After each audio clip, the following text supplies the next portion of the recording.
Week 13 of the fantasy basketball season, and here's a few forwards I look to buy and trade for this week. The first forward, Brandon Ingram of the New Orleans Pelicans. I mentioned Ingram last week as a buy, and his numbers, they're definitely down this season, especially the scoring. I know total on the year, it's still similar to last season, but last year, 24.7 points a game. This year, 21.4 points a game, 4.6 rebounds, 5.4 assists, 1.3 threes a game, and 49% from the field. But the last 2 weeks, definitely uncharacteristic numbers by Ingram in the scoring category. 13.1 points a game, 4 boards, 5.1 assists, and 42% from the field. So right now, he's not scoring the basketball at a good rate, is Brandon Ingram. And part of that is Zion Williamson. He's been healthy most of the season. We know he scores 20, 23 points per game.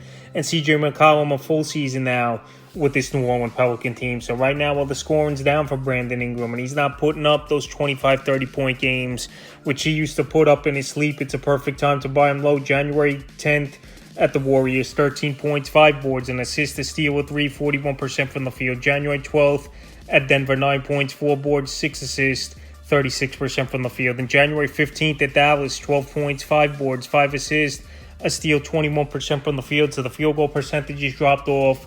The scoring has dropped off. And this is a perfect time to buy him low. But rebounding and assisting in the basketball, he's still putting up numbers. For what I look to buy and trade for is Zach LaVine of the Chicago Bulls. Zach LaVine, he just doesn't want to be over there in Chicago. And it's definitely taken a hit now on his numbers over the last few weeks. On the season, 20 points a game, 5.3 rebounds, 4 assists, 2.4 threes a game, and 45%. So last season, pretty much it was the same Chicago Bull team where he averaged 24.8 points a game. This season, he's down 5 points per game almost. In the last couple weeks for LaVine, 16.8 points a game, 6.5 boards, 5.7 assists, 2.5 threes, and 49% from the field. So another player with this Bull team most likely in the next few weeks here. They're going to blow it up and trade a LaVine, trade DeMar DeRozan most likely, and even Nikola Vukovic.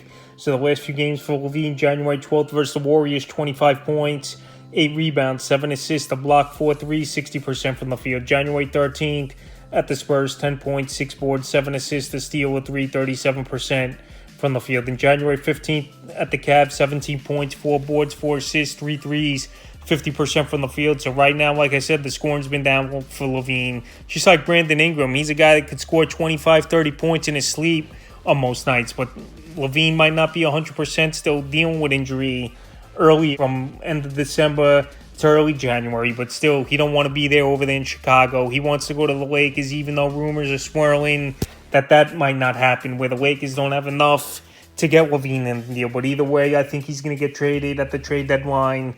And he's just not focused with the Chicago Bulls. So right now, while his numbers have been down and there's a big possibility he could get traded at the deadline, he's a buy low candidate this week. In the third and final forward I look to buy and trade for is Draymond Green of the Golden State Warriors. I know Draymond Green, his best days are behind him. He almost retired after all the incidents on the court, but now he's back in action after he was suspended. Season 9.5 points a game, 5.6 boards, 5.7 assists, 1.2 threes, and 49% from the field here for Draymond. So Draymond, he was suspended for a month right now.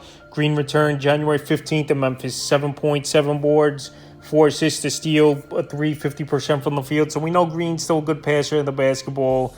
He'll give you that. He's going to steal the basketball, assists, rebounds, and a decent field goal percentage. And right now, well, his value is pretty much at its lowest as Draymond Green.